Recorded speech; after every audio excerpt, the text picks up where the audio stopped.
Est-ce que tu peux acclamer pour le Saint-Esprit? Acclame, pousse des cris de joie, pousse des cris de joie. Waouh, acclame. Gloire à Jésus. Est-ce que tu peux prendre place? Sans pourtant bouger. Bienvenue dans CMS.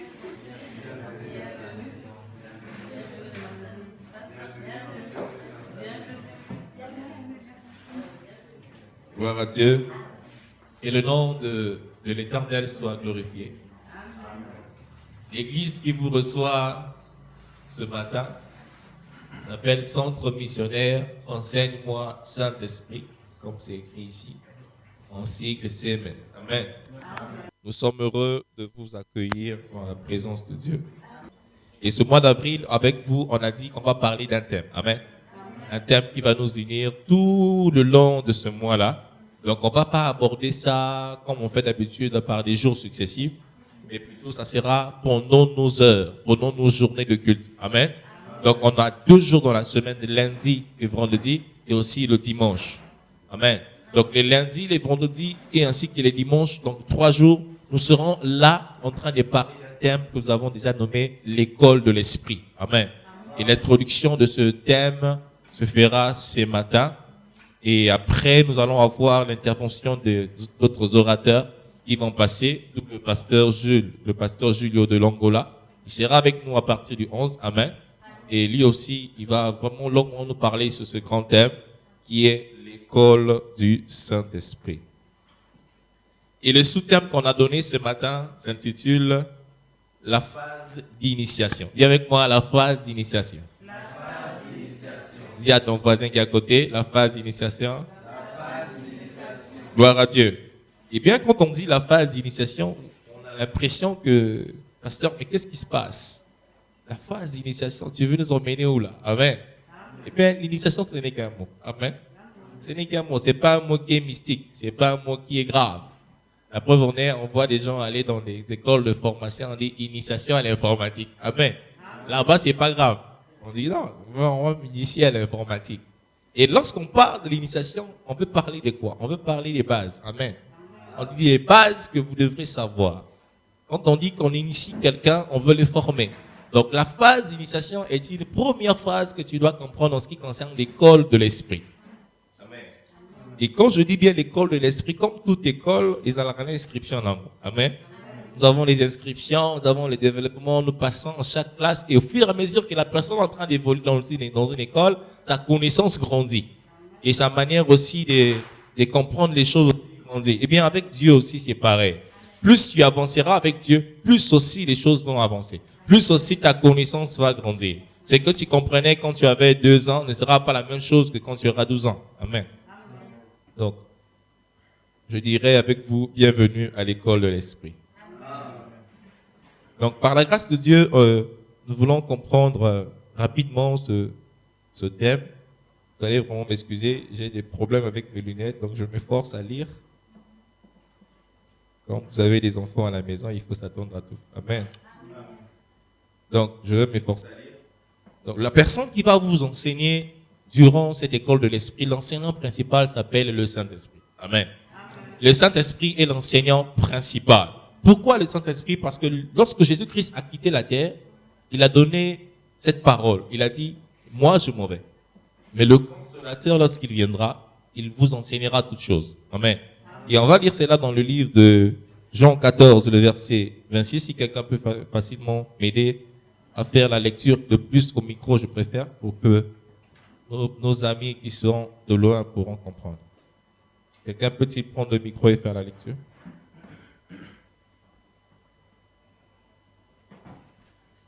Jean 14, le verset 26.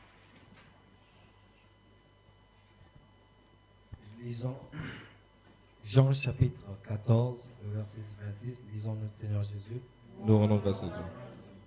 Mais le consolateur, l'Esprit Saint, que le Père enverra en mon nom, vous enseignera toutes choses et vous rappellera tout ce que je vous ai dit. Amen. Le consolateur, l'Esprit Saint que le Père enverra en mon nom. vous enseignera toutes choses et vous rappellera ce que je vous ai dit. Maintenant, je vais vous poser la question. Qui était là quand Jésus était en train d'enseigner physiquement? Dans la salle, qui était là? Personne n'était là-bas. Mais nous sommes juste par la foi. Amen. Et nous avons juste reçu cette parole dans les Écritures, dans la Bible. Mais la Bible dit que le consolateur, le Saint-Esprit, lorsqu'il viendra, Jésus dit qu'il va vous rappeler ce que je vous ai dit. En fait, ce que le consolateur va rappeler, c'est pas seulement pour ceux qui étaient là-bas, mais c'est aussi pour ceux qui n'étaient pas là, physiquement. Donc, l'Esprit de Dieu nous donnera cette inspiration de comprendre les Écritures. C'est pourquoi vous voyez, lorsqu'on prêche, on ne se limite pas qu'à lire la parole de Dieu. Lorsque nous lisons la parole de Dieu, et après on développe des choses. Ce que nous disons, nous ne prévoyons pas les dire. Ce que je vais dire après, je ne sais même pas ce que je vais dire. Mais je sais seulement que le Saint-Esprit est en moi pour enseigner son peuple. Et lorsqu'il est fait, en réalité, il est en train de rappeler ce que Jésus-Christ avait déjà enseigné. Amen.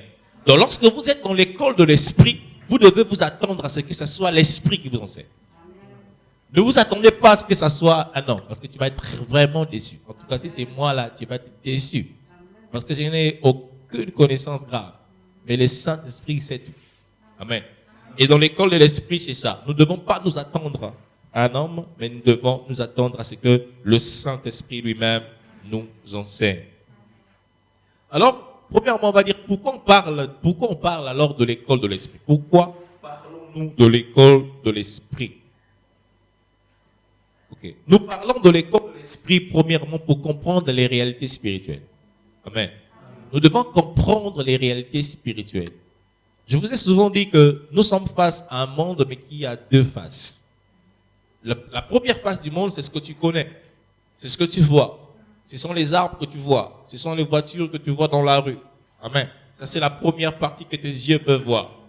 Mais la Bible dit que ce sont des choses que l'œil n'a pas vu, que l'oreille n'a pas entendu. C'est-à-dire l'enseignement que le Saint-Esprit donne à l'Église. Ce sont des choses que l'œil n'a pas vues, que l'oreille n'a pas entendues. Parce que l'apôtre Paul disait qu'il a des enseignements qu'il a reçus tout droit du Seigneur. Et c'est alors qu'il disait que ce ne sont pas des choses que l'œil a vues. Ce ne sont pas des choses que l'oreille a entendues, mais qui sont descendues tout droit du Seigneur. Donc le monde tel que nous connaissons a une première réalité. Et nous, les enfants de Dieu, nous ne marchons pas dans la réalité du monde telle qu'elle est connue. Amen. On est là? Nous ne marchons pas dans la réalité du monde telle qu'elle est connue. Pourquoi nous parlons de l'école de l'Esprit? Parce que l'école de l'Esprit, c'est cet environnement que Jésus aimerait que les chrétiens puissent demeurer. Je vous explique. Nous sommes dans un monde qui est dans les ténèbres. La Bible dit que le monde entier est sous la domination du malin. Et donc les ténèbres ont rempli la terre. Toi qui marches et qui n'as pas Jésus-Christ, tu n'as pas à faire un choix. Automatiquement, tu es dans les ténèbres. Quand tu n'es pas chrétien et tu n'as pas véritablement la vie de Christ en toi, ce sont les ténèbres qui sont avec toi.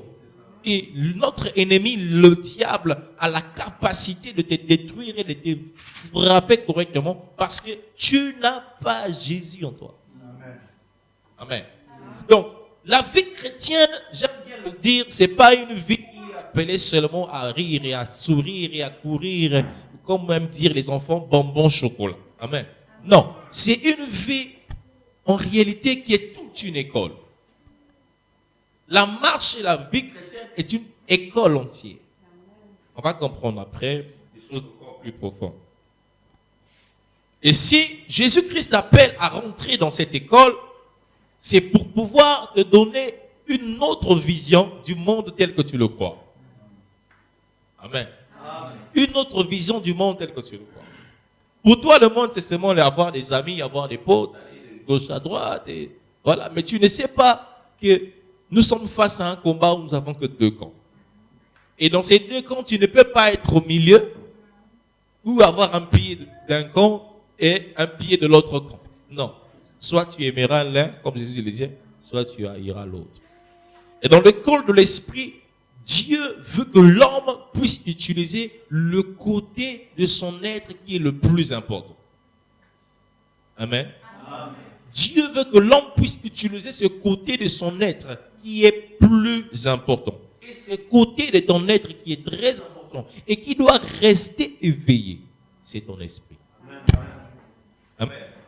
Ton esprit est appelé à être éveillé.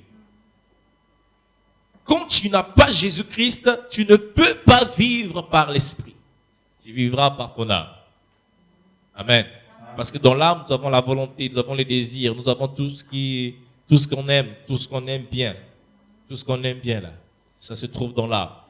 Mais quand Dieu t'appelle à vivre en esprit, il te demande de te réveiller. Tous ceux qui n'ont pas Jésus-Christ dans le monde dorment. Amen. Si tu n'as pas Jésus dans le monde, en réalité, tu dors. Mais quand tu as Jésus, c'est alors que tu deviens réveillé. Je vais vous donner un exemple qui va vous faire rire. Mais vous savez que les personnes qui sont dans Hollywood nous expliquent parfois la spiritualité. Parce qu'ils comprennent vraiment la spiritualité. Parfois même les enfants de Dieu, vous êtes là, vous dormez. Amen. Mais ils comprennent réellement c'est quoi la spiritualité. Je vais vous expliquer un film que vous connaissez. Qui a déjà vu le film de Matrix? Les amateurs de cinéma. Vous avez déjà vu le film de Matrix? Je sais que la plupart des jeunes ont vu le film de Matrix. Regardez ce qui se passe. Un monsieur qui se trouve dans un monde. Pour lui, c'était la réalité. Il se disait que c'est un monde bien pour lui. Il était à l'aise, mais en réalité, il dormait. Amen. En réalité, il dormait. Il a fallu qu'il y ait un autre monsieur qui connaissait le potentiel de ce monsieur-là. Et dans le film, on disait qu'il était l'élu. Amen. Il fallait qu'on le retrouve parce qu'il devait se réveiller. Ne pas continuer à dormir parce qu'un élu ne peut pas dormir. Amen. La Bible dit la nature ne vous enseigne pas. Quand tu vois un film, papa, Jésus-Christ est en train de te donner un enseignement. Amen. La nature doit t'enseigner. Et donc cet homme devait absolument se réveiller. Donc il y a un autre monsieur qui est venu vers lui. Il lui a dit, mais regarde, ce monde que tu vois, c'est pas ça. Le véritable monde est quelque part. Et il a fallu qu'on lui donne une pilule. Amen. On lui a dit, choisis. On lui a mis des pilules. Si tu veux continuer à dormir, tu prends la pilule là, on ne te dérange pas. Amen. Tu continues à dormir. Mais si tu veux te réveiller, tu prends cette pilule là, tu vas te réveiller. Amen. Dieu a dit dans sa parole, voici je mets des chemins devant toi, la vie et la mort. Mais Dieu te dit que moi j'aimerais que tu choisisses la vie. Parce que quand tu vas choisir la vie, c'est alors que tu vas te réveiller. Mais si tu choisis la mort, tu vas continuer à dormir dans les ténèbres et le diable va continuer à te malmener. Amen. On lui a dit choisis les deux pilules. Le gars a dit non, moi j'ai choisi la pilule là où je dois me réveiller. Et quand il a pris cette pilule-là, il s'est réveillé dans la réalité. Amen. Lorsqu'il s'est réveillé, il trouve qu'il était enchaîné, il avait des choses, mais dès qu'il a pris ses chaînes sont tombées et il est sorti dans une espèce d'œuf et il est né encore. Amen. Vous voyez que quand vous regardez ce film-là, vous pensez que c'est simple. Mais en réalité, il y a une spiritualité à l'intérieur. Même le diable sait que le monde que nous vivons n'est pas la vraie réalité. Et Jésus sait que la meilleure chose pour toi d'être réveillé, c'est de pouvoir réveiller ton esprit. Si ton esprit dort encore, c'est dangereux. Tu n'utilises que ton âme et tu n'utilises que ton corps. Tu ne vivras que des passions de la chair. Tu ne vivras que des désirs de la chair. Et tu seras en train de croire que c'est ça la vraie vie. Tout ce qui va t'intéresser, c'est les richesses de ce monde. Jésus a dit, cherchez premièrement le royaume des cieux et sa justice, et le reste vous donnera dessus. Jésus voulait dire, réveille-toi, regarde dans le ciel.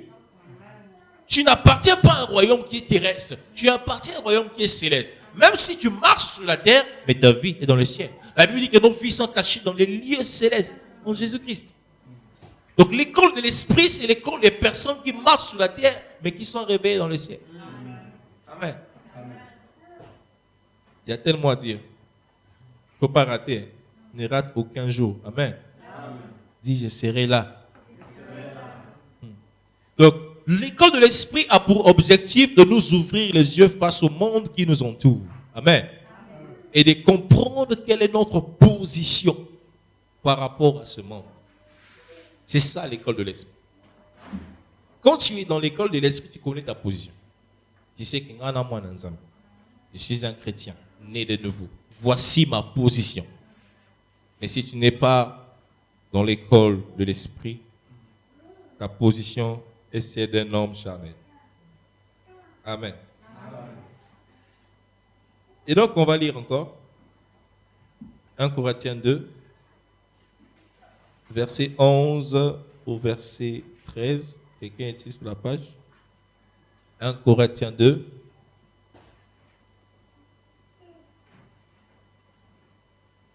Je vais faire la lecture. 1 Corinthiens 2, verset 11 au verset 13. Je lis au nom du Seigneur. En effet, lequel des hommes connaît les choses de l'homme, si ce n'est l'esprit de l'homme qui est en lui? De même, personne ne connaît les choses de Dieu, si ce n'est l'esprit de Dieu. Amen. Je reprends. Lequel des hommes, en effet, connaît les choses de l'homme, si ce n'est l'esprit de l'homme qui est en lui?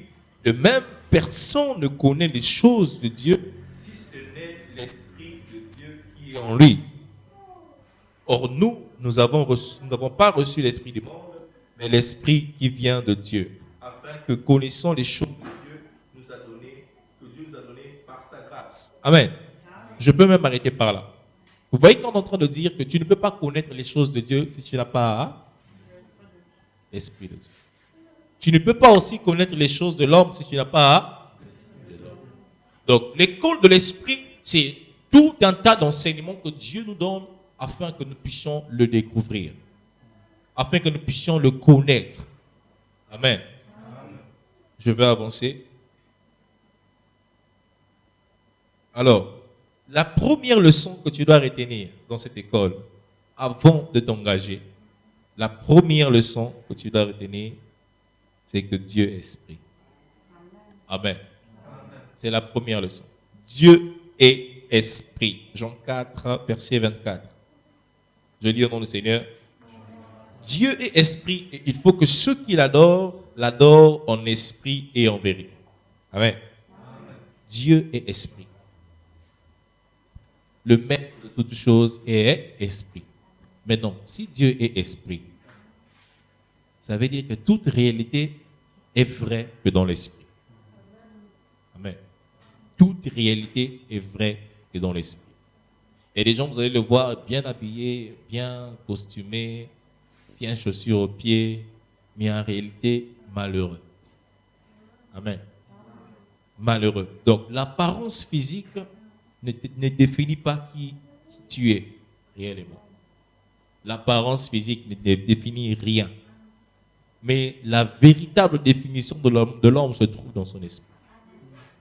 C'est pourquoi Job dit qu'en réalité, dans l'homme, c'est l'esprit, la vraie réalité que tu es. Donc l'esprit montre ici une dimension supérieure. Et l'esprit montre aussi la nature. Amen. Donc Dieu a une nature spirituelle, d'abord. Si tu veux chercher, si tu ne comprends pas que Dieu est esprit, tu trouveras toujours que Dieu est mauvais. Hein? Si tu comprends Dieu, si tu cherches à comprendre Dieu en étant dans ta chair et en étant un homme charnel, tu vas dire que les voies du Seigneur sont impénétrables. Vous avez entendu cette phrase-là, non? Hein? Les voies du Seigneur sont impénétrables. Si tu es un homme charnel, les voies du Seigneur, vraiment, ça sera impénétrable pour toi. Tu ne pourras même pas rentrer. Amen. Mais si tu es un homme spirituel, c'est alors que Dieu te donnera une partie de son omniscience pour pouvoir comprendre les choses de Dieu. Parce que la Bible dit que l'évangile que nous prêchons, regardez, l'évangile que nous prêchons là, c'est une folie pour ceux qui périssent. Si tu péris, c'est-à-dire que si tu n'accordes pas de crédit à la parole de Dieu, pour toi, ce que je suis en train de dire là, c'est un dérangement. Amen. C'est même un emmerdement pour toi. À la limite, tu regardes l'heure. Pasteur pas aussi, si ça est né. Il a trop parlé. Pourquoi? Parce que les choses de l'esprit pour toi, il y a le quoi à l'hypoma. C'est une folie pour toi. Et ceux qui ont compris que Dieu est esprit accordent une importance capitale en ce qui concerne les choses de Dieu. Quand tu as compris que Dieu est esprit, tu as une disposition déjà d'entrer dans l'école de l'esprit. Je suis en train de dire à quelqu'un, vous savez que Jésus-Christ n'a pas évangélisé tout le monde. Ça peut vous choquer, mais c'est vrai. Jésus n'a pas évangélisé tout le monde. Jésus n'a pas appelé tout le monde. Mais il arrivait qu'il passait, il regardait dans le cœur d'un homme, il dit, suis-moi. Amen.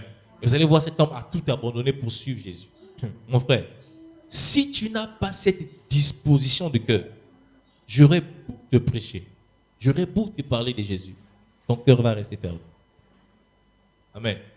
Donc la première chose, l'obstacle que tu dois briser d'abord, c'est de mettre en toi que Dieu existe et qu'il est esprit. Amen. Dieu est esprit.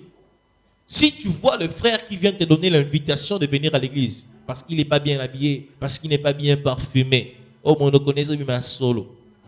Ok. Ça veut dire que tu ne vois pas Dieu au travers de lui, tu vois seulement ce qu'il est.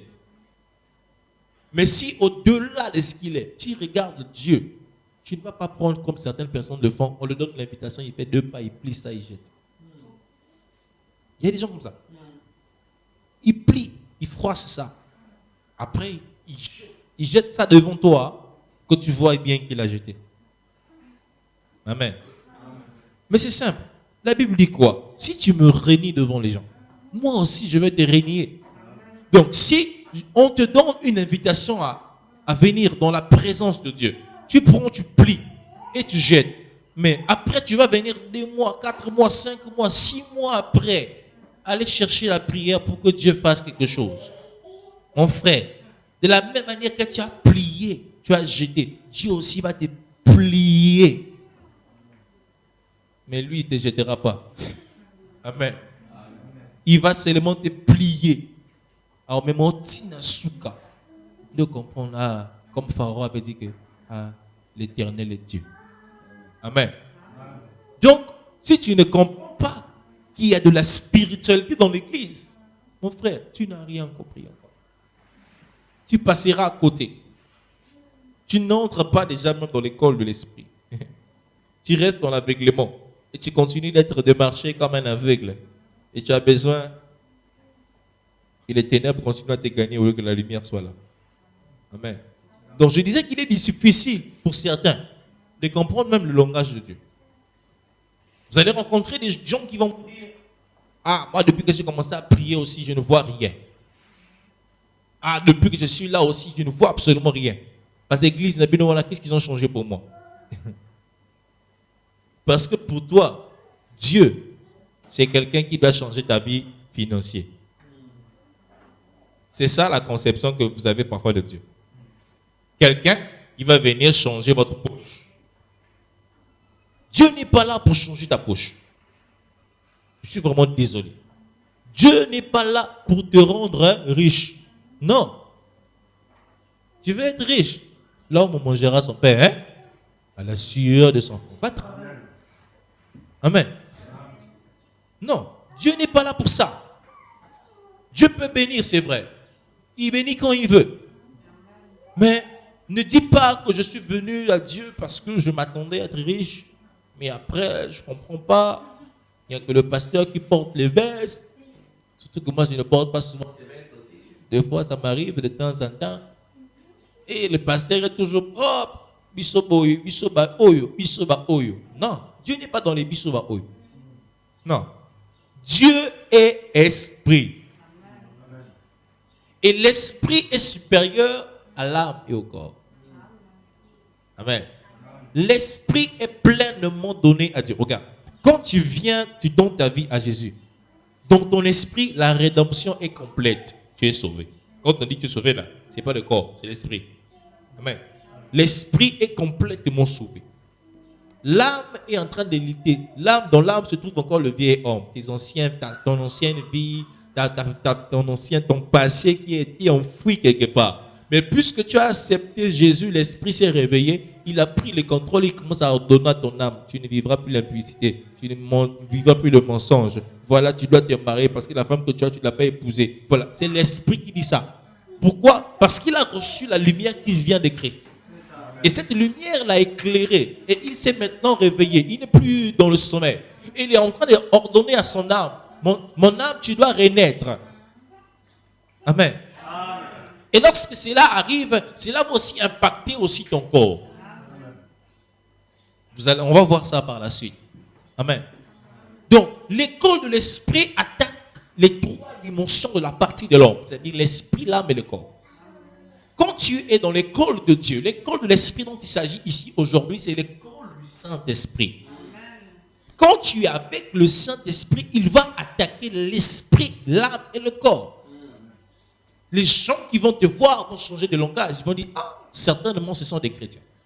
C'est ce qui est arrivé dans les actes des apôtres à Antioche. Lorsqu'on a vu des chrétiens pour la première fois, ce sont des païens qui ont donné le nom chrétien. Ils ont dit non, certainement c'est des chrétiens. Parce qu'ils ont vu la marque de Christ en eux. Ces gens-là marchent comme Jésus. Ils parlent comme Jésus. Même les gestes, c'est comme ce gars-là. Non. Même les miracles qu'ils font, c'est ce qu'ils faisaient aussi. Voilà, ce sont des chrétiens. Amen. Donc la transformation de ta vie ne viendra pas parce que tu cherches l'argent. Ta vie ne va pas moduler parce que tu cherches l'argent auprès de Jésus. Parce que tu cherches les bénédictions de la terre. Non. C'est quand tu décideras de regarder aux cieux et de ne regarder qu'aux cieux et de ne regarder qu'aux cieux, c'est alors que lui prendra son temps. Amen. Les intérêts de l'esprit engendrera la bénédiction. Mais les intérêts de la terre n'engendrera jamais l'esprit. Parce que c'est le ciel qui est au-dessus de la terre. Ce n'est pas la terre qui est au-dessus du ciel. Amen. Plus tu as des regards fixés vers le ciel, la pluie tombera sur la terre. Mais si tu as des regards fixés sur la terre, la pluie ne tombera pas de la terre. Ça ne viendra pas de la terre. Elle doit venir du ciel. C'est ainsi qu'un homme qui est dans l'école de l'esprit doit développer son esprit, doit mûrir dans l'esprit. Et lorsqu'il va faire ces choses-là, c'est alors qu'il va voir le résultat sur la terre. Mais nous faisons l'inverse. Hein. Nous venons chercher d'abord la bénédiction, la gloire. Et 2 mois, tu ne vois rien. 3 mois, tu ne vois rien. 4 mois, tu ne vois rien. Un frère vient d'arriver à l'église, le pasteur prie pour lui. 2, il a eu le boulot. Ah, donc nous avons quoi ça pour la bonne. Non, chacun de nous a une épreuve. Ce frère peut-être venu, il n'est pas venu chercher ces choses-là. Il est venu chercher réellement Dieu. Et Dieu l'a récompensé. Abraham n'a pas été récompensé parce qu'il cherchait la richesse. Donnez-moi le verset où Abraham a cherché la prospérité. Il n'y a pas ce verset-là. Abraham n'a jamais demandé à Dieu d'être père d'une multitude. Vous savez ce qui a fait d'Abraham le père d'une multitude? C'est sa foi en Dieu. Parce qu'il a une foi en Dieu. Dieu a vu cet homme même tellement. Il a une foi absolument incroyable. Et regarde, quand tu manifestes ta foi envers Dieu, Dieu va dire des choses qu'il n'avait même pas prévu de dire. Et c'est là qu'Abraham, Dieu lui dit, regarde là-bas, dans le ciel. Et compte là-bas si tu peux compter. Les étoiles du ciel. Quelle sera ta postérité? Abraham était béni. Il était richement béni. Mais jamais Abraham n'avait fait la prière. Pourtant, tous les exemples de la Bible nous montrent que nous devons avoir nos regards d'abord vers Dieu. Mais tous les prières que tu fais te font voir seulement les regards sur la terre. Quand tu marches en esprit, tu sais que l'esprit peut attirer les choses. Amen. Tu resteras accroché à l'esprit. Parce que Dieu est quoi? Esprit. Comprends que Dieu est esprit. Et si Dieu est esprit, il a la nature spirituelle. Il a une nature divine. Donc toi aussi, tu ne dois plus être de nature charnelle. Tu dois développer une nature spirituelle. Afin d'être aussi un homme spirituel. Donc c'est d'abord important pour toi de comprendre cela. Quand tu es un être spirituel, l'Esprit de Dieu va t'ouvrir tes portes. Amen. 1 Corinthiens 2, versets 9 à 11. Si le frère Padre peut nous faire cette lecture. 1 Corinthiens 2, versets 9 à 11. 1 Corinthiens chapitre 2, versets 9 à 11, lisons notre Seigneur Jésus. Mais, comme il est écrit, ce sont des choses que l'œil n'a point vues, que l'oreille n'a point entendues, et qui ne sont point montées au cœur de l'homme. Des choses que Dieu a préparées pour ceux qui l'aiment. Dieu a préparé ça pour qui? Ceux qui l'aiment. Est-ce qu'il a préparé ça pour ceux qui cherchent des richesses? Non. Est-ce qu'il a préparé ça pour ceux qui pleurent leurs problèmes? Non. Il a préparé ça pour ceux qui l'aiment. Amen. Des choses que l'œil n'a pas vues, que l'oreille n'a pas entendues. Regarde, un exemple simple. Tu es célibataire, n'est-ce pas? Est-ce que tu as vu le mariage? Tu n'as rien vu. Amen. Tu es là, non? Tu t'attends à rien. Tu aimes seulement Dieu. Maintenant, Dieu décide, même comme tu n'as pas encore vu ça, voilà. Amen. Il te donne ça. Amen. Tu peux être là en train de méditer la parole de Dieu, tu ne comprends rien. C'est un peu flou pour toi. Après, pouf, le Saint-Esprit te dit, regarde, c'est comme ça. Ça se passe comme ça. Quand tu es dans l'école de l'esprit, tu es en train d'apprendre des choses que tu n'as jamais encore entendues. Tu es en train de vivre des choses que tu n'as jamais vécues. Et quand tu vis ces choses-là, tu es étonné. Tu ne peux dire que, waouh, gloire à Dieu. Je ne savais pas que ça existait. Je ne savais pas que Dieu était comme ça. Parce que dans l'école de l'esprit, il y a des surprises agréables. Plus ton amour grandit pour Dieu, plus tu auras des surprises agréables. Mais plus tu es en train de résister à Dieu. Tu es incrédule. Ou tu te regardes que toi-même. Ah, je voulais venir, mais je n'ai pas les transports. Non, je voulais bien être là, mais je n'avais pas les transports. Mais si on t'avait dit, mon frère, dimanche, tu viens à 7h30, parce qu'il y a un travail là, tu dois aller travailler à Bunzi. Et vraiment, le salaire est de 500 000. Mon cher, à 5h pile, tu seras déjà devant la porte du gars. Parce qu'il t'a dit qu'à 7h, tu dois aller à Bunzi. Mais à 5h, tu ne vas pas te dire, ah mon frère, je veux bien venir, hein, mais j'ai un problème de déplacement. Est-ce que tu peux me dépanner? Le gars va te dire, tu n'es pas sérieux. Moi, je veux te donner le travail. Et tu me poses un problème de déplacement. C'est bon, laisse tomber, je prends quelqu'un d'autre. Ça, c'est l'homme. Hein. Ça, c'est l'homme. Maintenant, celui qui a réservé le ciel pour toi, il a tendu les bras vers toi. Il dit, venez à moi dans Matthieu 11, 28. Vous tous qui êtes fatigués et chargés, je vous donnerai du repos. Appelle à Boï, appelle à Boï. Tu es en train de refuser ça.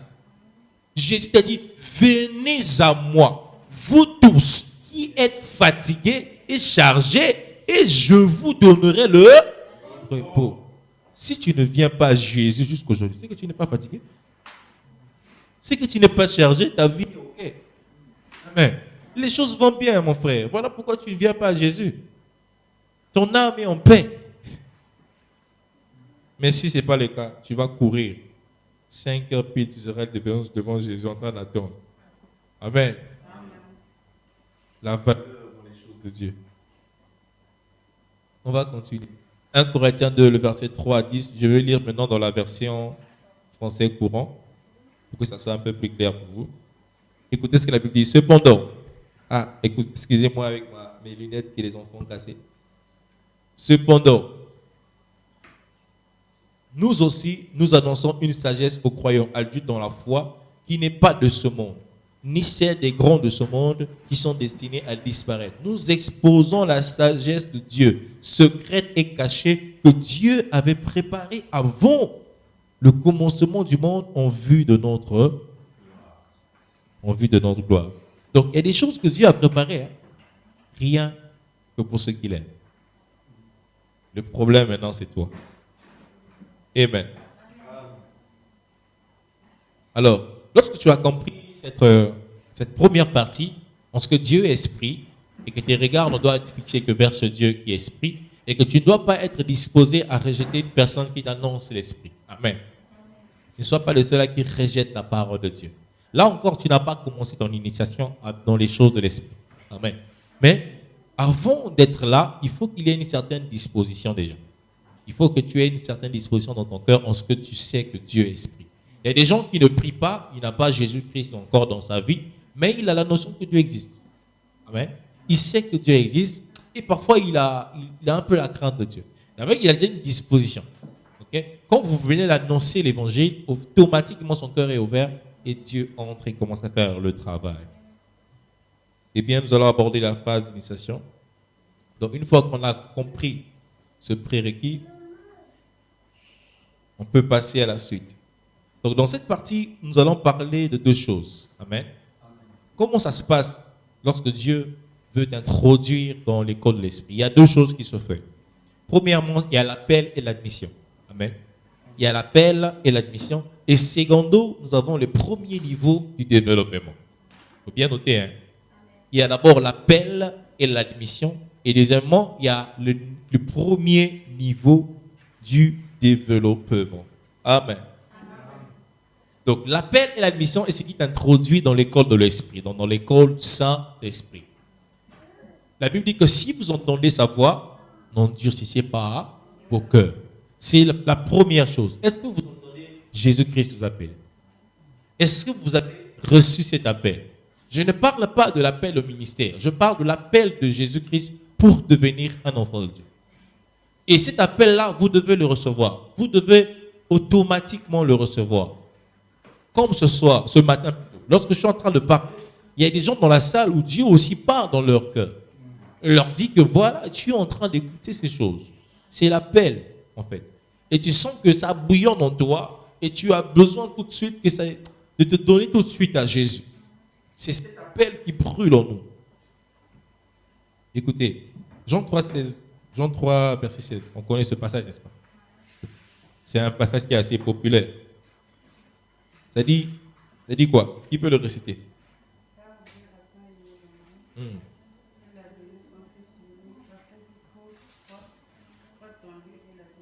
Ah, vous voyez, vous êtes des experts déjà dans la parole.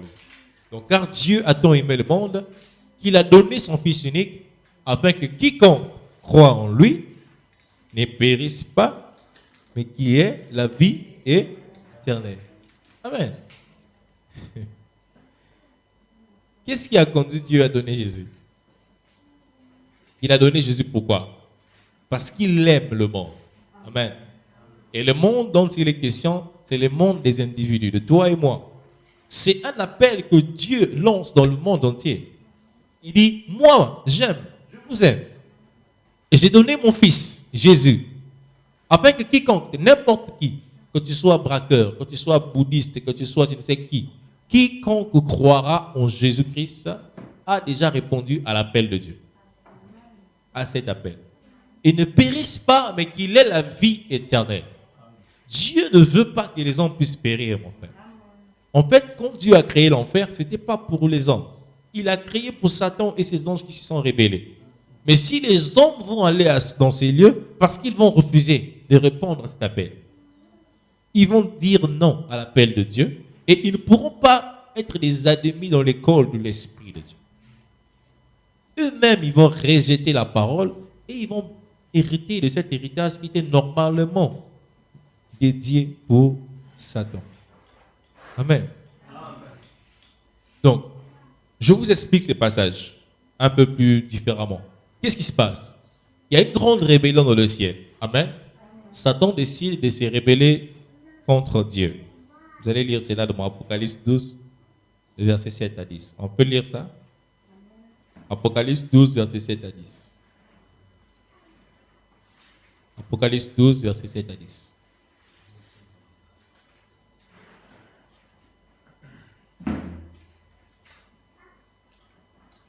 Apocalypse 12, versets 7 à 10, au nom du Seigneur Jésus. Et il y eut guerre dans le ciel. Michel et ses anges combattirent contre le dragon. Et le dragon et ses anges combattirent. Verset 8.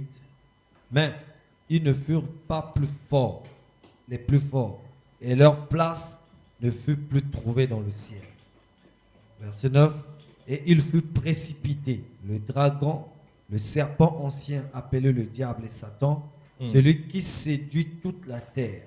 Il fut précipité sur la terre et ses anges furent précipités avec lui. Amen. Donc, vous comprenez qu'il y a une guerre dans le ciel. Donc, lorsqu'il s'est rébellé, il y a une guerre dans le ciel. Donc, Michel ou bien Michael, comme on le dit, le chef de l'armée de l'Éternel, donc lui, il a combattu contre le dragon. Amen. Le dragon ici est représenté, c'est Satan. Et lui, il avait déjà corrompu une partie des anges. C'est pourquoi on dit qu'il combattait avec ses anges. Donc, les anges déchus, que vous appelez les démons aujourd'hui, que nous appelons les démons. Donc, ils ont combattu, mais la Bible dit qu'ils ne firent pas les plus forts. Et après, on les a précipités. sur la terre. Lorsqu'on les a précipités, c'est là qu'ils sont venus sur la terre. Donc, je vous explique maintenant ce qui se passe. Lorsqu'on précipite Lucifer, Satan, sur la terre, il vient créer un chaos, un vide. Les ténèbres ont rempli la terre. Amen. Et les ténèbres ont rempli la terre. Et le monde entier, désormais, est sous sa domination. Sous la domination du mal. Comment le monde est arrivé à entrer sous sa domination? C'est à cause du péché d'Adam. Amen. Parce que Adam a péché, il avait perdu aussi l'autorité et les clés que Dieu lui avait données pour pouvoir gérer la terre. Parce que Dieu avait dit à Adam, tu dois cultiver et tu dois dominer. Amen. Lui, quand il a péché, il a perdu ses clés. Et l'ennemi s'est emparé de la terre. Et il domine sur la terre. Jésus vient. Il vient mourir pour nous à la croix, comme un agneau. Il vient. Avant qu'il vienne, Dieu a réfléchi. Dieu dit dans Jean 3,16, j'ai tant aimé le monde. Amen. Il pouvait nous laisser comme ça. Il dit non, j'ai tellement aimé le monde, je donne mon fils. Afin que celui-là qui va croire en Jésus-Christ, même si le monde est dans les ténèbres, mais sur lui, la lumière apparaîtra. Amen. C'est ce qui se passe. La Bible dit que nous sommes la lumière du monde. Donc, comment nous sommes la lumière du monde s'il n'y a pas les ténèbres? Comment tu peux être la lumière dans un lieu où il y a déjà la lumière? Si tu es la lumière, ça veut dire qu'il y a des ténèbres.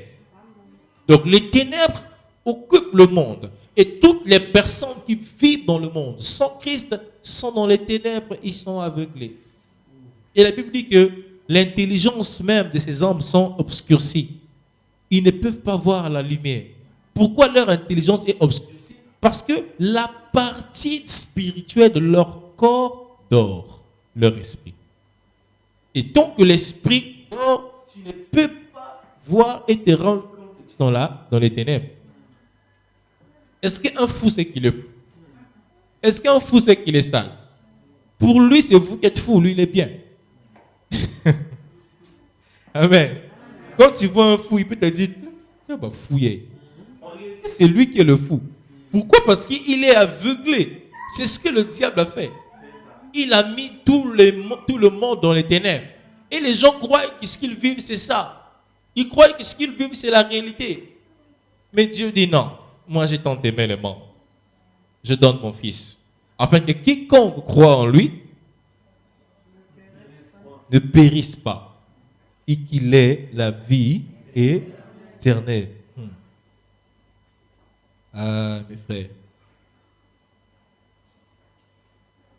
Quand tu vas lire Éphésiens 4, le verset 17 à 21, je veux m'efforcer de lire. Amen. Dans la version française courant. Voilà ce qu'il est écrit. Voici donc ce que je vous dis, ce que je vous déclare au nom du Seigneur. Vous ne devez plus vivre comme les païens qui suivent leurs pensées vides de sens. Vous comprenez?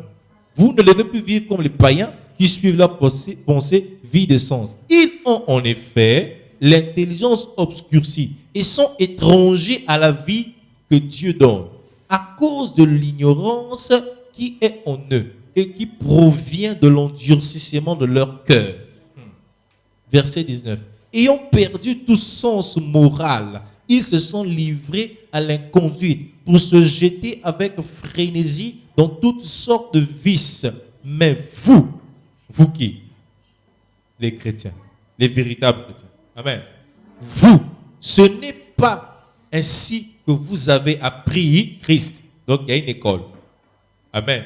Ce n'est pas ainsi que vous avez appris Christ. On l'apprend où? À l'école de l'esprit. On continue. Verset 21. Lorsqu'on vous a fait savoir ce qu'il est et qu'on vous a enseigné. On enseigne où? À l'école de l'esprit. Dans le cadre de votre union avec lui, ce qui est conforme à la vérité qui est en Jésus. Amen. Donc, en tant qu'un homme éveillé, en tant qu'un homme spirituel, en tant qu'un homme qui marche selon l'esprit, tu ne peux plus vivre comme un païen.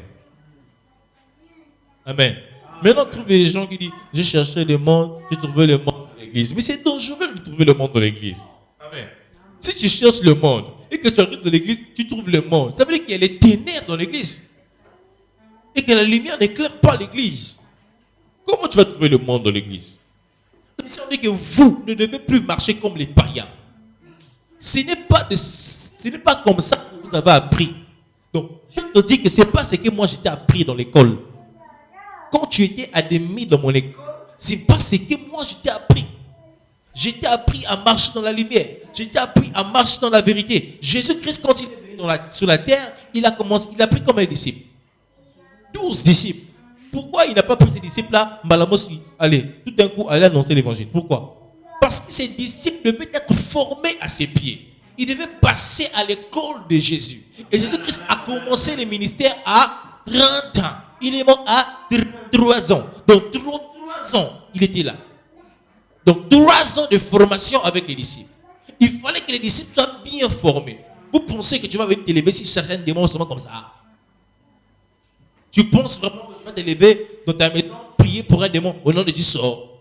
Si tu n'es pas rentré dans l'école de l'esprit et que tu n'as pas reçu le pouvoir de marcher sur les serpents et sur les scorpions et sur toute la puissance du diable, bien aimé, l'école de l'esprit est importante. Tu ne peux pas marcher comme un païen. Tu ne peux pas vivre comme un païen. Si tu grandis dans cette école, il y a des choses que tu trouveras faciles à faire.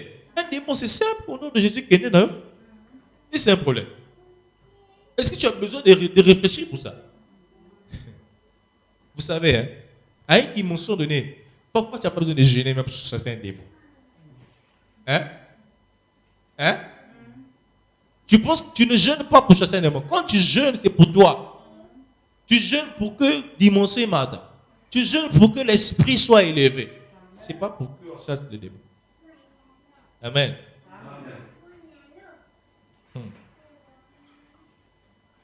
Ah, mes frères. Vous ne devez plus vivre comme les païens. Amen. Vous ne devez plus vivre comme les païens. Dans Sokozawana, Oza, c'était 7e bureau, 8e bureau. Ou non, toi, tu es en 4e position de la femme de ce monsieur. Entre toi et le païen. Dites-moi, est-ce qu'il y a une différence? Bon, le païen te dit qu'il a une copine. Il vit avec sa copine à l'aise. Ils font le péché à l'hôtel numéro Tchungane, rue Tchungane.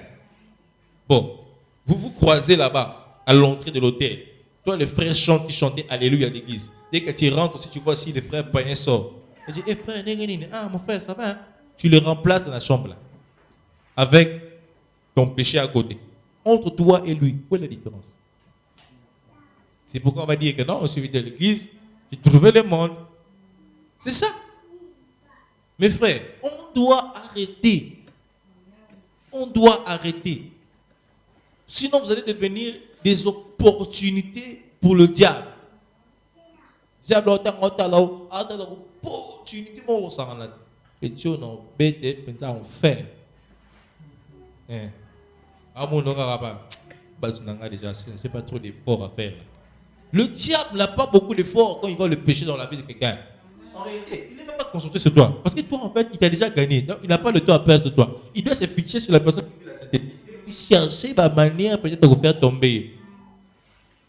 Mais toi, tu es à l'aise dans le péché. Oh, il n'y a pas de problème. Il n'a pas son temps avec toi. C'est pourquoi tu as l'impression que tu n'as pas les combats. En réalité, tu marches avec Satan. Si tu n'as pas les combats, il est là avec toi. Osa et l'ongona et botam lanzela moko. Oh, moi je dors bien, moi j'ai pas de problème. Non! Il est avec toi. Personne ne peut vivre pieusement sur terre sans être persécuté. Tu ne peux pas être pieux sur terre sans être persécuté. Dès que tu es là, décide seulement d'être saint. Tu vas voir. Amen. Décide seulement de vivre la sainteté. Et tu vas voir. Pour un début là, tu vas voir l'opportunité à moi, ah ben oui. Si tu comptais ce tonton Philippe, Philibert, Youlou, je ne sais pas qui là, qui s'est rassemblé chaque mois pour faire la poulette mensuelle, patine Yombong, que tu payes la maison. Tu es à l'aise, non? Dans ton péché. Maintenant Jésus vient, suis-moi. Tu laisses Philibert, tu laisses Philippe, tu laisses tous ces gens-là. Tu suis maintenant Jésus. Ozawapi, je suis à l'église. Moi, je ne vis plus cette vie-là. Moi, je suis dans la sainteté. Après, ils vont te dire, le Kati est saigné. Le Kati régit des eaux ou bien je ne sais pas quel. Amen. Tu te retrouves maintenant sans argent. Quand tu vas faire comme une de mes filles qui vient me voir. Ah, papa, depuis que j'ai commencé à prier, c'est devenu Dieu. Amen. Je lui dis, tu penses quoi? Que non, quand tu vas commencer à prier, le ciel va s'ouvrir. Après, tout est bien. Non. Il y a d'abord des combats que tu vas vivre. Tu vivras aussi la gloire. Il y a d'abord des combats. Bon, dis-moi, quelqu'un qui est enchaîné, on a mis les chaînes. Maintenant, on vient les libérer. Le temps qu'on est en train de t'ouvrir les chaînes, tu penses que les gens qui te surveillent là vont faire ça comme ça. Ils vont se battre pour te garder de leur camp. Mais une fois que Jésus t'a sorti là, tu dois d'abord quoi? Dépouiller. Après, qu'est-ce que Jésus doit faire? Il doit maintenant t'habiller. Mais c'est ça. Quand tu te dépouilles, il faut pas la sorte. Toi, tu veux être dépouillé aujourd'hui, demain à devenir milliardaire. Mon frère. Ça, faut aller voir un marabout. Hein? Ça, c'est pas chez nous. Amen. Donc, à ce niveau de l'appel, je disais l'appel et l'admission à l'école de l'esprit, voilà ce qui se passe. Premièrement, Dieu t'ouvre les yeux. Amen. Il t'ouvre les yeux, tu commences à voir, ah, ça c'est le péché. Ah non, ça je ne peux plus faire. Ça là, c'est plus moi. On t'appelle, oh non, on t'appelle là, on va les boire. En tout cas, moi j'ai démissionné de ça. Je ne suis plus là-bas. Bien aimé, je me rappelle des frères et sœurs, quand ils ont reçu le Seigneur Jésus-Christ, la même nuit, ma copine à Bango. Toza les sous et Sili. Amen. Écoute ta copine. Oh, j'ai reçu Jésus. Je ne suis plus là-bas. Si tu veux, tu n'as qu'à recevoir aussi Jésus. Amen. Combien de chrétiens le font? À cette époque-là, c'est maintenant difficile. Mais à notre époque, c'était chaud. Et tu reçois Jésus. Il ne faut pas sentir. Amen. Il faut que les gens sachent que tu as reçu Jésus. Tu as reçu Jésus quand sur le top. Et puis là, tu sors fraîchement de l'eau du baptême. Ce n'est pas nous aujourd'hui, les gens viennent prendre des baptêmes dans l'Oyenge. Tu sors fraîchement des eaux du baptême. Tu trouves comme si que vraiment le monde est sous monde. Il y a trop de péché, quoi. Tu dois vivre la sainteté. On appelle ça le premier amour. Amen. Ah oui. C'est à ça que Dieu nous veut. Pourquoi mis ce fongwami? Tu vois maintenant, oh, mais on dirait que c'était le péché. Donc, je ne peux plus vivre comme ça. Jamais. Non. C'est ce que Dieu fait. Là, c'est l'initiation qui a commencé. Amen. On commence à t'initier aux bonnes choses. Deuxième chose. Cela provoque en nous un réveil. Tu n'avais pas l'habitude de prier dans la maison. Là, on t'entend seulement Père éternel, au nom de Jésus, et applause. Ah, il est là. Ah, depuis que c'est quoi l'église, depuis qu'il est maintenant dans cette église-là, c'est comme ça. Elle prie chaque 3 heures, on ne dort pas ici. Mais oui. Pourquoi? Réveil.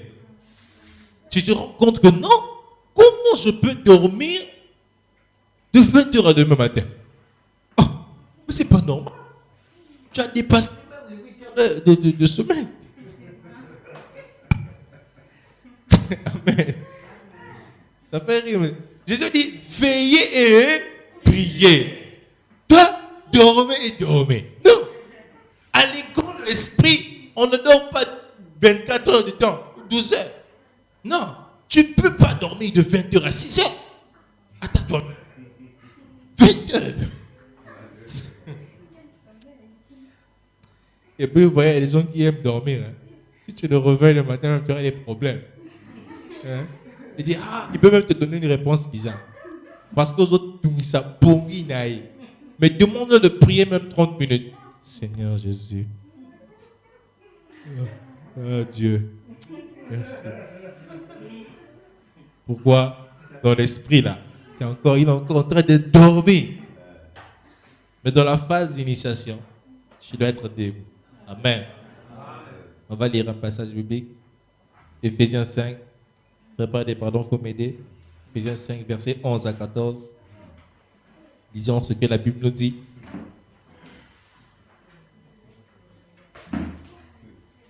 Éphésiens 5, Verset Éphésiens 11. chapitre 5, le verset 11 à 14, disons-nous le Seigneur Jésus.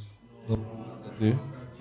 Et ne prenez point part aux œuvres fructueuses des ténèbres, mais plutôt condamnez-les. Verset 12. Car il est honteux de dire ce qu'ils font en secret. Verset 13. Mais tout ce qui est condamné est manifesté par la lumière. Car tout ce qui est manifesté est lumière. Verset 14. C'est pour cela qu'il est dit, réveille-toi, toi qui dors. Relève-toi d'entre les morts et Christ t'éclairera. Amen. Amen. Ne participez pas aux œuvres des ténèbres, mais il faut les condamner. Donc quand il y a un réveil en toi, tu ne peux plus participer dans les œuvres de Bango. Au nom de Fanagi Nabar, Moko Boye, to salis tournée, première tournée. Après on t'appelle. Non, tu es où? Oh non, je suis à la maison. Mais il faut venir là. Nous sommes au bar numéro temps. Là déjà c'est la première tournée. Il ne reste que ta tournée à toi. Toi tu vas dire quoi? Désolé, je ne peux plus participer à ces choses-là. Ce sont les œuvres des ténèbres. Comment tu vas venir contribuer à ce que le royaume des ténèbres puisse avancer? Faire saouler les gens. Tu leur achètes la boisson pour qu'eux ils deviennent sous. Pourquoi? Pour que tu puisses gagner quoi? Tu vas gagner quoi au retour? On va t'appeler boss. Igwe. Président. Après, tu vas rentrer à la maison les poches vides. Et tu vas encore venir chercher tonton. Hein? Le diable s'arrange à vous garder dans les ténèbres et vous faire croire que cette position-là est un confort pour toi. Or, pendant que tu fais ça, tu es en train de participer aux œuvres des ténèbres. Mais dès lors que tu commences à être initié, dis avec moi initié, dans les corps de l'esprit, là tu commences à comprendre, ça c'était pas, ça c'est quoi ça? Je ne peux plus rentrer dans ça. Je ne peux plus. J'ouvre une parenthèse. Je ne dis pas que c'est mauvais de suivre les matchs. Amen. J'ouvre une parenthèse. Quelqu'un comme moi, pendant que je suis en train de jouer chez moi, tu m'appelles. Non, viens au cinéma. Barça qui a joué. Barça. Dans Real. Bien bizarre. Vraiment, quand tu arrives là, le cinéma est plein. Écoute maintenant quand on rate le but. Ah merde. Ça c'est l'idolâtrie. Vous savez ça? C'est de l'idolâtrie. Bon, lui il a raté il a raté de tirer sa balle. En quoi toi ça t'excite tout le corps? Ou même ton esprit est mal à l'aise? Qu'il fallait à côté. Non, Paris, j'ai parié. Congo bête. J'ai parié le ticket.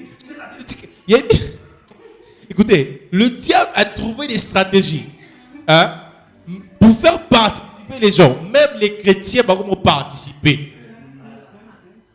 dans le monde des ténèbres. Le gars qui a eu l'inspiration de faire Paris Foot, quelle inspiration diabolique. Le but étant de vous appauvrir. Hein? Papa, assieds-toi à la maison si tu veux regarde ton match à la maison, terminé. Ça s'arrête là. Ne sois pas aussi un fanatique. Aux gens vraiment, team passé, Barça n'a pas gagné. Oh, je ne veux plus manger à la maison. Tu te fâches même contre ta femme. Tiens là. Blague moi. Tu sais que Barça n'a pas gagné. Tu sais qu'on a perdu hier là. Demain, tu es au Congo. Maintenant, tu es devenu barcelonais depuis quand? Où tu dis qu'on n'a pas. Tu es actionnaire dans Barça. Ça, ce sont les œuvres des ténèbres.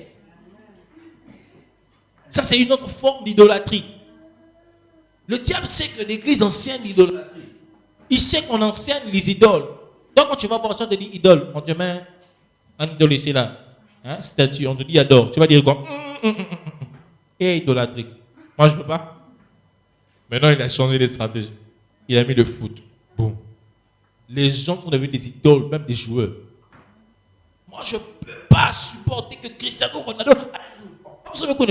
Il fait tout un débat sur Cristiano Ronaldo. Quelqu'un qui travaille son argent, il bouffe son argent, il a l'aise.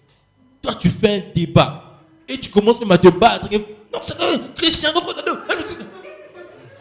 L'idolâtrie. Amen. Ne participons pas à ces choses-là. Ne participons pas. Il y a même des gens, ils viennent à un culte de vendredi. Le vendredi, là, comme il sait que Barça va jouer, Real va jouer, il est là. Ah non, non, non. C'est qu'il a duré. Surtout s'il est responsable. Si on dit, vient donner des annonces, bien aimé, les annonces demain, terminé. Ah, ça, un match ce soir. Il y a des gens qui disent ça même à la chair. Et que Dieu nous aide. On dit ne participez pas. La Bible dit que c'est des choses que ces gens-là font. C'est honteux même de parler. Si on vous ouvre les yeux pour vous montrer ce que ces personnes idolâtrées font, c'est même honteux d'en parler. Mais vous êtes là. C'est comme à l'époque, les gens qui aimaient Michael Jackson. Hein? Ils pleurent même à la télé. Ah, Michael! Un peu comme ça. Donc, ce n'est plus Jésus. C'est maintenant Michael. Il est mort. Il est où? Hein? Il est en train d'essuyer les fesses de Satan là-bas, comme dit quelqu'un. Ah oui. Bien-aimé, et mon Dieu. Amen. Ne participons pas à ces choses. Quand tu es initié dans les choses de Dieu, dans les choses de l'esprit, au comme il y a un réveil. Il y a un réveil en toi. Tu es réveillé. Tu n'es plus en train de dormir. Au comme non, venir, tu sais, moi je m'appelle Oncle Tinga. Mais après, Jésus-Christ est mort à la croix pour moi. Le problème. Pourquoi? Tu es réveillé. Hein? Il faut que tu document comme un niveau mon coboy. Parce que tu as un document, bon, mon os sambe. Mais moto est là dans la hernie. Ah, ils sont en juste un goy, ils sont sambe. On est tout côté ça. Parce que tu es réveillé. Donc ne dors plus de 20h jusqu'à 8h. Dans cette fourchette d'heure-là, cherche des heures pour Dieu. Amen. Nous continuons. Ce que l'école de l'esprit crée en nous. Et nous montre aussi la différence entre la réalité et la vérité. Il y a une grande différence entre la réalité et la vérité. Le diable, maintenant, il est champion pour te montrer la réalité. Amen. La réalité, c'est que tu as marché pour venir ici. Pour certains. Amen. Ah oui, hein? La réalité, c'est que demain, lundi, tu peux encore marcher jusqu'à venir ici. Ça, c'est la réalité. Mais non, dans cette réalité, tu vas dire quoi? C'est dur. Ah, je suis fatigué. Ah, mais la vérité, c'est que tu es en train de travailler pour ton salut. C'est ça. La vérité, c'est que tu as plus à gagner ici. Tu as plus à gagner qu'à perdre. La vérité, c'est que tu décides de rester chez toi à la maison et de ne plus prier. Tu deviens une cible facile pour le diable. Et tu vivras dans les ténèbres. Et la lumière de Christ va s'affaiblir sur toi. Tout ce que le diable attend, c'est que le feu qui en toi baisse. La lumière qui brille là, et ça baisse seulement. Parce que si la Bible dit que vous êtes la lumière du monde, le jour où tu seras ténèbres, tu seras semblable aux ténèbres, donc les ténèbres pourront t'atteindre. Mais si tu es la lumière du monde, écoutez, vous voyez la lampe qui éclaire là. Si je prends une torche qui est dans les ténèbres, même si j'approche ça vers la lumière, jamais les ténèbres de ma torche vont influencer la lumière. C'est toujours ma lumière qui va influencer les ténèbres. Amen. Amen. Mais si tu éteins la lumière, toi et les ténèbres, donc ils peuvent rentrer. C'est ce qui se passe. Amen. Amen. La réalité, la différence entre la réalité et la vérité. Et c'est ce qu'on vient de lire. Dans le verset 14, on dit: or, ce qui paraît à la lumière est lumière. Amen. De là viennent ces paroles. Réveille-toi, toi qui dors. Relève-toi donc qui es mort. Et Christ t'éclairera. La vérité, c'est que tu dois marcher dans la lumière. Donc, à ce niveau aussi, l'initiation de l'école de l'esprit, nous recevons le renouvellement de l'intelligence. Amen. Le renouvellement. Notre intelligence devient renouvelée. Dans le livre de Romains 12, versets 1 à 2, la Bible dit: ne vous conformez pas au siècle présent, mais soyez transformés par le renouvellement de l'intelligence, afin que vous discerniez quelle est la volonté de Dieu, ce qui est bon, agréable et parfait. Amen. Dans cette phase où Dieu est en train de te faire entrer dans l'école de l'esprit, il va emmener en toi le discernement. Tu sauras faire la différence maintenant. C'est ce que je disais tout à l'heure. Entre ce qui est bon, ce qui est agréable à Dieu. Tu sauras que ça, c'est la volonté de Dieu. Ça, ce n'est pas la volonté de Dieu. Amen. Pourquoi? Parce que ton intelligence est en train d'être changée et tu es en train de comprendre maintenant. Tu comprends maintenant les choses de Dieu. Ah, c'est comme ça. Et je vous assure que c'est agréable. C'est agréable de comprendre ces choses-là. C'est vraiment agréable. Il est un ignorant. Or, le diable veut que tu sois dans l'ignorance. Le monde va te maintenir dans l'ignorance. Mais Dieu t'a déjà tendu la main, comme il le fait ce matin, en ce jour de Pâques. Il te tend la main pour que tu sors. Tu commences à discerner. Maintenant, quelle est l'attitude que tu dois avoir face à l'appel? Je pense qu'on va s'arrêter par là, par ce point-là. Et lundi, on va continuer la suite. L'attitude que tu dois avoir face à cet appel. Il y a eu des gens dans la Bible auxquels Jésus-Christ a appelé directement. Mais on a vu tout de suite leur manière de réagir. Est-ce que, quand Jésus-Christ t'appelle ce matin, quelle est la réaction que tu vas avoir? Est-ce que tu vas accepter ou est-ce que tu vas dire non? Amen. Et lorsqu'on accepte l'appel de Jésus, c'est qu'il faut abandonner. Tu abandonnes l'ancienne vie et tu décides de marcher en nouveauté de vie. C'est à cela que Dieu nous attend. L'attitude que nous devons avoir. On va lire un passage. Matthieu 8, versets 21 à 22. Vous pouvez lire cela pour moi?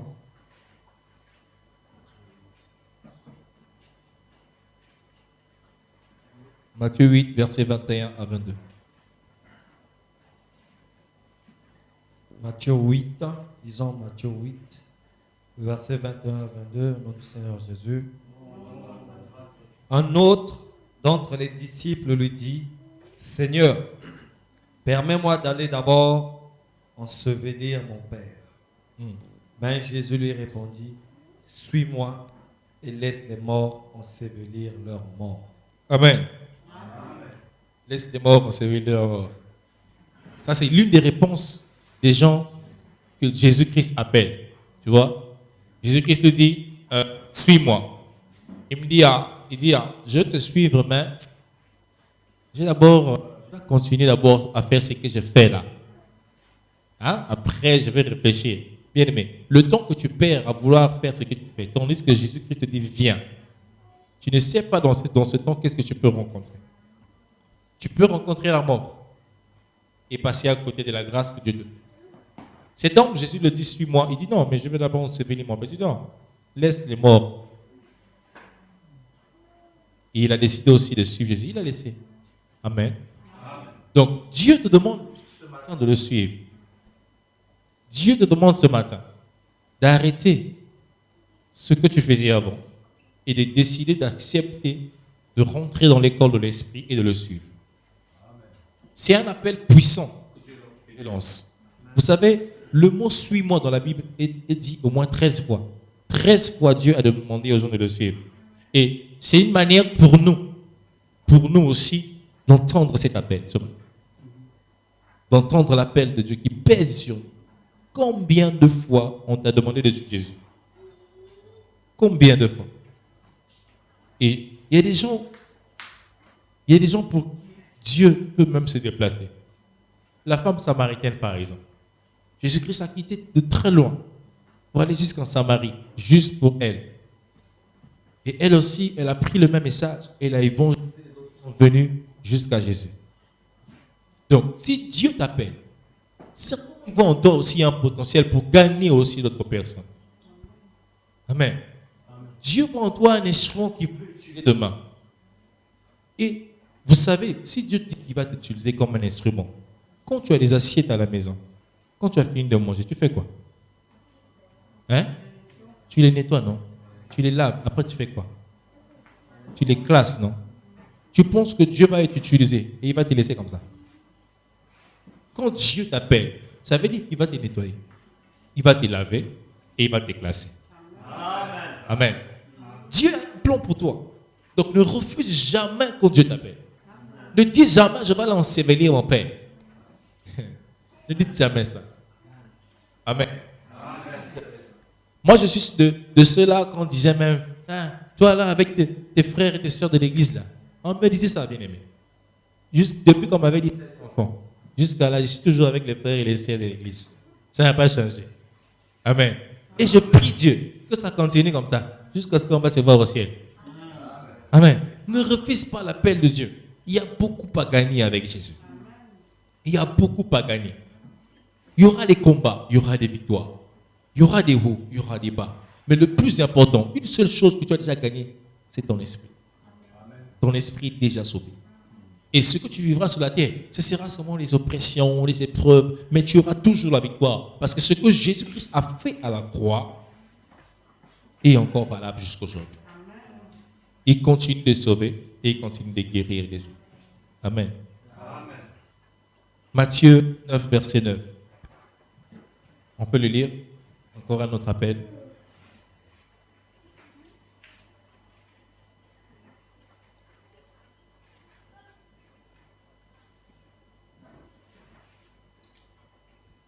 Matthieu chapitre 9, le verset 9, disons au nom du Seigneur Jésus. De là, étant allé plus loin, Jésus vit un homme assis au lieu des péages et qui s'appelait Matthieu. Il lui dit, suis-moi. Cet homme se leva et le suivit. Amen. Vous avez vu la réaction de Matthieu? Est-ce qu'il a posé des conditions? Est-ce qu'il a dit non, Seigneur, non, je suis... Et puis, ce Matthieu dont on dit qu'il était au péage. C'est-à-dire que c'est lui qui recevait, il récoltait les... On appelle ça quoi? Les impôts, voilà. Il prenait les impôts du peuple d'Israël. Donc, les gens venaient payer les impôts là-bas. Et lui, il était au péage, c'était lui qui recevait cela. Amen. Il recevait. Et ce jour-là, Jésus était en train de passer. Il était dans sa cabine des impôts. Donc, quand Jésus passait, Jésus l'a regardé. Il dit, suis-moi. Amen. Il dit, suis-moi. Et il a laissé tout. Il a laissé tout ce qu'il faisait. Il a décidé de sortir et de suivre Jésus. Quelle foi! Quelle foi! Amen. Quand on reçoit l'appel de Dieu, on ne pose pas de questions. Tu suis Jésus. Aujourd'hui, on a l'évangile de Matthieu, n'est-ce pas? C'est lui qui l'a écrit. Amen. Donc, Jésus-Christ appelle les hommes de toute forme, de toute catégorie. Dieu ne regarde pas ce que tu gagnes ou de quelle position tu occupes dans une entreprise. Dieu ne regarde pas si tu n'as pas d'argent ou bien si tu es moyen. Non, il ne regarde pas ça. Dieu appelle les hommes de toute catégorie. Il leur demande de le suivre. Et ceux qui reçoivent l'appel recevront la promesse de Jean 3,16, la vie éternelle. Donc, si tu crois au Seigneur Jésus-Christ, tu auras la vie. Si tu ne crois pas au Seigneur Jésus-Christ, je t'assure que tu n'auras pas la vie. Sois sûr que tu n'auras pas la vie. La réalité du monde que tu vis aujourd'hui, ce n'est pas ce vrai monde-là. Il y a une autre réalité qui est le monde spirituel. Et quand tu mourras, en réalité, tu ne mourras pas. Ton âme restera encore en vie. Mais le problème, ton âme ira où? Tu laisses ton âme aller où? Quand Jésus te dit, suis-moi, il parle à ton esprit, il parle à ton âme. Et c'est à ton corps de prendre la décision de marcher, de suivre Jésus. L'appel de Christ est donné dans ton esprit et dans ton âme. Donc si ton esprit écoute, la Bible dit que si tu entends sa voix, n'endurcis pas ton cœur. Or, la voix est entendue dans l'esprit, le cœur est géré par l'âme. Si tu entends la voix de Jésus, ton âme ne doit pas se dire si. Ton âme doit ouvrir la porte. Accepter Christ et commencer à suivre comme un enfant. Et la Bible dit qu'à ceux qui l'ont reçu, elle a donné le pouvoir de devenir enfant de Dieu. C'est là que l'initiation a commencé. Tu deviens un enfant de Dieu. Et le monde spirituel reconnaît, c'est un enfant de Dieu. Le monde spirituel sait faire la différence maintenant entre celui-là et celui-là. Ils savent, mes frères, ils savent faire la différence entre le chrétien véritable, le faux chrétien et le païen. Dieu aussi dans le ciel connaît ses enfants. Et il sait faire la différence entre ceux qui le servent et ceux qui ne le servent pas. Lui-même l'a dit, je ferai la différence entre ceux qui me servent et ceux qui ne me servent pas. Amen. Est-ce que tu es prêt? Est-ce que tu es prêt d'être que tu es là? Amen. Gloire à Dieu. Alors, si tu es prêt, la main pour Jésus.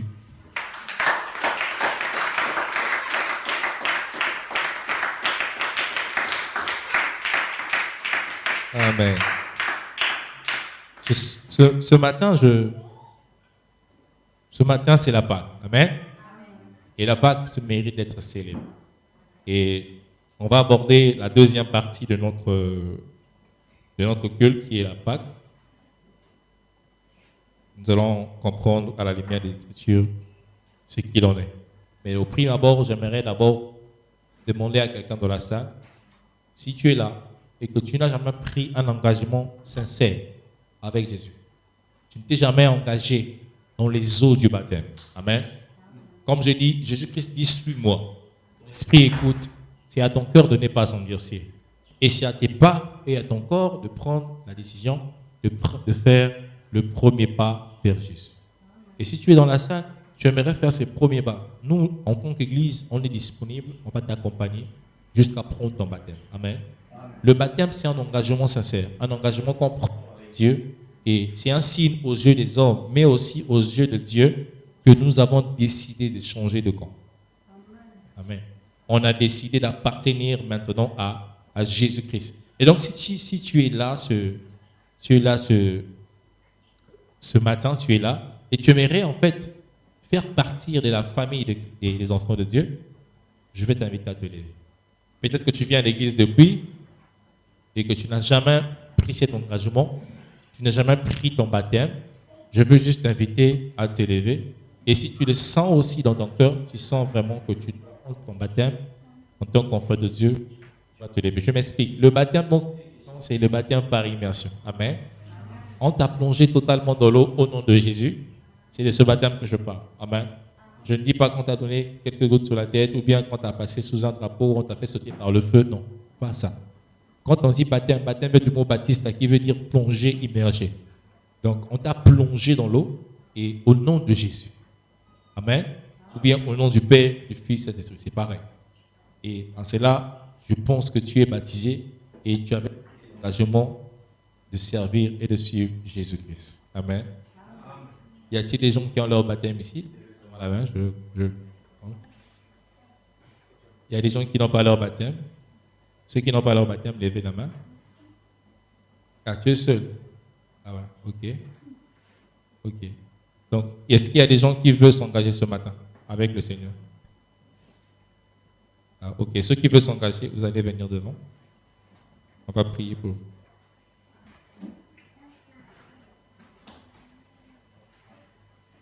Donc, je vais demander aux frères Éloge de pouvoir prendre le nom de ces personnes. Parce qu'on va s'organiser dans la semaine à leur donner un cours sur le baptême. On va leur expliquer. Parce qu'il y a un enseignement que vous devez recevoir en ce qui concerne le salut. Tu peux te lever, si tu peux venir. Un enseignement que vous devez recevoir en ce qui concerne le salut. On va donner cet enseignement je pense le samedi. Le samedi, on peut donner cet enseignement. Et on va s'organiser avec eux pour qu'on fasse le baptême. Parce qu'en fait, ne peut participer au repas du Seigneur qu'un enfant de Dieu. Amen. Et pleinement, un enfant de Dieu pleinement. Ok, attention. Okay, tu peux t'asseoir. Hein? T'asseoir. C'est à devant nous. Voilà. Ne peut participer au repas du Seigneur qu'un enfant de Dieu pleinement. Donc, et puis, il y a aussi des prérequis. On va lire la parole de Dieu pour voir ce qu'il en est. Amen. Donc, on a 3 candidats pour le baptême. On doit le faire samedi, on doit les enseigner. Et puis, la semaine prochaine, c'est dans les autres baptêmes. Donc, vous allez faire cette prière après moi. Seigneur Jésus, j'ai écouté ta parole ce matin. J'ai préparé mon cœur à te recevoir. Au travers de cette prière, je viens confier ma vie. Prends la direction de ma vie. Prends le contrôle de ma vie. Je viens m'engager à prendre mon baptême et à devenir un enfant de Dieu pleinement. Merci Seigneur pour cette parole qui est restée dans mon cœur. Au nom de Jésus. Amen. Vous pouvez aller vous asseoir. Donc, on peut acclamer pour Jésus, pour ses engagements pris. Gloire à Dieu. Comme je le dis, Ça doit être un engagement qui vient de ton cœur. Amen. Ça doit venir de ton cœur. Et tu n'as rien à perdre. Tu as plus à gagner en fait. Amen. Que Dieu soit béni. On va ouvrir nos Bibles sur 1 Corinthiens 11. 1 Corinthiens 11. Verset 22 au verset 32. J'aurais besoin d'un lecteur de la Bible. 1 Corinthiens 11, verset 23, excusez-moi. Verset 23 au verset 32. 1 Corinthiens, chapitre 11, le verset 23 au verset 32. Au verset 32. Lisons au nom du Seigneur. Car j'ai reçu du Seigneur ce que je vous ai enseigné, c'est que le Seigneur Jésus, dans la nuit où il fut livré, prit du pain. Yes. Et après avoir rendu grâce, il rompit et dit, ceci est mon corps qui est rompu pour vous. Faites ceci en mémoire de moi. De même, après avoir soupé, il prit la coupe et dit, cette coupe est la nouvelle alliance en mon sang. Faites ceci en mémoire de moi toutes les fois que vous en boirez. Verset 26. Car toutes les fois que vous mangez ce pain et que vous buvez cette coupe, vous annoncez la mort du Seigneur jusqu'à ce qu'il vienne. C'est pourquoi celui qui mangera le pain ou boira la coupe du Seigneur indignement sera coupable envers le corps et le sang du Seigneur. Verset 8. Que chacun donc s'éprouve soi-même et qu'ainsi il mange du pain et boive de la coupe. Car celui qui mange et boit sans discerner le corps du Seigneur mange et boit un jugement contre lui-même. Le verset 30. C'est pourquoi celui qu'il y a parmi vous beaucoup d'infirmes, c'est pour cela qu'il y a parmi vous beaucoup d'infirmes et de malades, et qu'un grand nombre sont morts. Verset 31. Si nous nous jugeons nous-mêmes, nous ne serions pas jugés. Mais quand nous sommes jugés, nous sommes châtiés par le Seigneur, afin que nous ne soyons pas condamnés avec le monde. Le verset 33. Ainsi, mes frères, lorsque vous réunissez pour le repas, attendez-vous les uns les autres. Amen. Amen. Est-ce que tu peux acclamer pour la parole? Gloire à Dieu. Ce qui est intéressant, c'est que vous allez voir que l'apôtre Paul, au verset 23, dit, ce que j'ai reçu, je l'ai reçu du Seigneur. Ce n'est pas quelque chose qu'il est venu imposer à l'Église. Ce n'est pas dans le sens d'une organisation. C'est quelque chose qu'il a reçu droit du Seigneur. Donc il a dit qu'après, le Seigneur Jésus-Christ, après avoir rendu grâce, il a rompu le pain. Il a dit que ceci est mon corps. Amen. Donc le pain que nous prenons, en réalité, je vais vous expliquer, ce n'est pas que ce pain se transforme en corps de Jésus. Amen. Ce pain ne va pas se transformer et devenir la chair de Jésus. Ce vin ou ce jus de raisin ne va pas se transformer et devenir le sang. On ne va pas faire du vampirisme ici. Amen. Mais il a dit lui-même, c'est symbole. Ce pain symbolise le corps de Christ. Amen. Lorsque nous prenons le pain, nous sommes conscients que Jésus-Christ a donné sa vie à la croix. Et c'est un souvenir que nous devons garder jusqu'à ce que Jésus-Christ revienne. Amen. Lorsque nous mangeons le pain et que nous buvons la coupe, nous nous souvenons vraiment que oui, cet homme a donné sa vie pour nous. Et cet homme est mort un jour. Et il va revenir nous chercher. C'est comme si tu es en train de déposer l'empreinte de Christ en toi. Amen. C'est comme si tu es en train de participer même à la gloire de Christ. Donc la Sainte Seine est quelque chose de très fort, de très important et de très sacré en plus. Il a dit lui-même, il dit, vous ne devez pas prendre ce pain et ce vin sans discerner le corps et le sang de Jésus.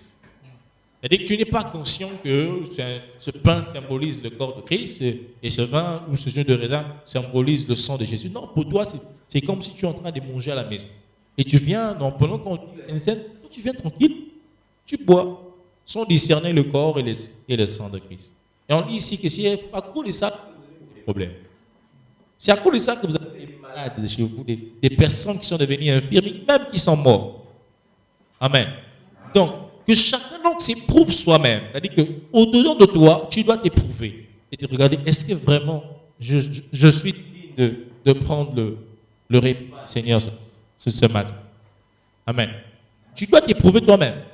Et en t'éprouvant toi-même, tu évites que le Seigneur, lui, puisse t'éprouver toi. Puisse te juger toi. En te jugeant toi-même, tu trouves déjà, bon, je suis pas digne. Non, je ne peux pas prendre ça. Amen. Tu te juges toi-même, tu ne te juges pas toi-même, tu laisses le Seigneur te juger, ce sera difficile. Amen. Donc aujourd'hui, le repas du Seigneur, la condition qu'il faut prendre ce repas, c'est juste le baptême. Amen. C'est juste le baptême. Tu es passé dans les eaux du baptême et surtout, tu es un chrétien. Un véritable, pas un chrétien, tantôt aujourd'hui, tantôt tu n'es pas chrétien, tantôt. Tu es chrétien véritable. Tu as donné ta vie au Seigneur Jésus-Christ comme Seigneur et Sauveur. Tu es passé par les eaux du baptême. Tu dois prendre le repas du Seigneur. Maintenant, j'encourage les chrétiens, les véritables chrétiens, à prendre le repas du Seigneur. Parce que le repas du Seigneur, ça, c'est une commémoration. Tu te souviens de la mort et de la résurrection de Jésus. Mais cependant, si tu trouves que tu te condamnes et que tu sens que ce n'est pas bon, ne le prends pas aussi. Amen. Mais tu dois le prendre pour être en communion avec le Seigneur et avec le Saint-Esprit. Dans la condition de ça, tu es baptisé. C'est tout. Il n'y a pas une autre condition. Donc, n'inventez pas des conditions. Amen. Tu es enfant de Dieu, tu es baptisé, tu es enfant de Dieu. Terminé. C'est seulement ça. Et tu participes au repas du Seigneur. Maintenant, si tu avais des autres raisons que tu avais créées dans ton esprit, ça c'est toi et ta doctrine. Mais bibliquement parlant, tu as qu'une seule condition, enfant de Dieu, baptisé, né de nouveau. Terminé. C'est ce qui compte. Amen. Amen. Donc c'est ce qui est important. Maintenant, si tu trouves que tu n'es pas digne de prendre ce repas, ne le prends pas, pardon. Hein? Je te supplie, même à genoux. Pardon, ne prends pas. Amen. Mais si tu trouves que tu es digne, c'est bon, prends-la. Amen. Donc, on va donc faire le service. Je vais donc demander à tous ceux qui vont prendre le repas du Seigneur de s'avancer. Je ne ferai pas des tueurs avancés, on va tenir la coupe et le... Frère Eloge aussi, tu vas avancer, oui. Non, tu peux se mettre, on va seulement prier. Mais ça, c'est moi. On va prier. Tous ceux-là qui vont prendre, ils vont avancer aussi. Frère Eloge, oui, merci. Mettez-vous de ce côté-là. Non, pas les enfants. Là, je vais prendre. Ok, gloire à Dieu. Donc, on va prier le Seigneur. Je veux prier pour cela. Père éternel, je prie pour ce repas. Tu l'as dit toi-même, Seigneur, que tu es mort à la croix pour nous. Tu as payé le prix pour nous à la croix. Et c'est au travers de ce symbole, Seigneur, que nous voulons nous commémorer ta mort. Nous voulons nous commémorer ta résurrection. Seigneur, bénis ce repas que nous prenons ce matin, Seigneur. Et nous sommes certains que nous le prenons, que nous avons discerné ton corps, nous avons discerné aussi ton sang. Seigneur, je te prie de répondre ta grâce dans chacun de nous, de nous permettre d'être en communion avec toi au travers de ce symbole, au nom de Jésus-Christ. La Bible dit que le Seigneur avait d'abord pris le pain. Il a rendu grâce. Seigneur, je te rends grâce pour ce pain, pour ton corps, pour le sacrifice de la croix que tu as accompli pour nous au nom de Jésus. La Bible dit qu'il prenait aussi le vin. Père, je te rends grâce pour cette coupe, pour ce que tu t'es sacrifié à la croix pour nous au nom de Jésus. Maintenant, je vous demande de donner aux autres aussi le pain.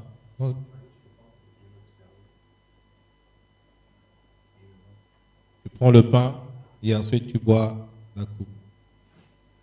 Prenez le pain et vous buvez la coupe.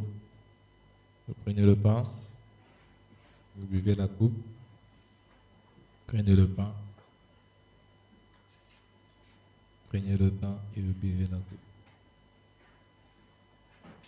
Prenez le pain et vous buvez la coupe.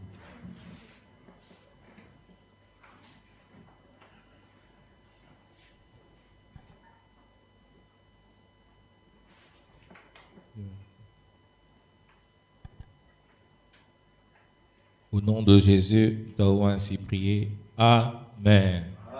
Est-ce que je peux acclamer Jésus? Vous pouvez prendre place. Voilà, ce grand jour, nous avons célébré la mort et la résurrection de notre Seigneur Jésus-Christ. Alors, je veux te demander de préparer ton offrande, de prendre ce que tu as prévu mettre dans le panier. Et nous allons prier pour cela. Tu prends ton offrande et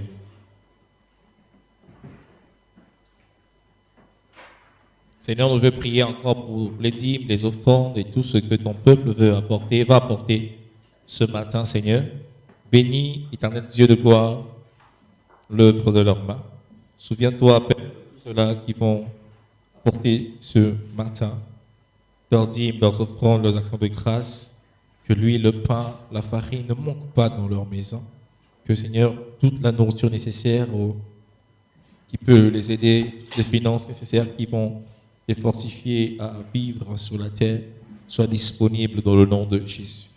Père, merci de ce que tu bénis le fruit de leur travail. Bénis, Seigneur, toute personne qui apporte ce matin. Au nom de Jésus-Christ. Amen.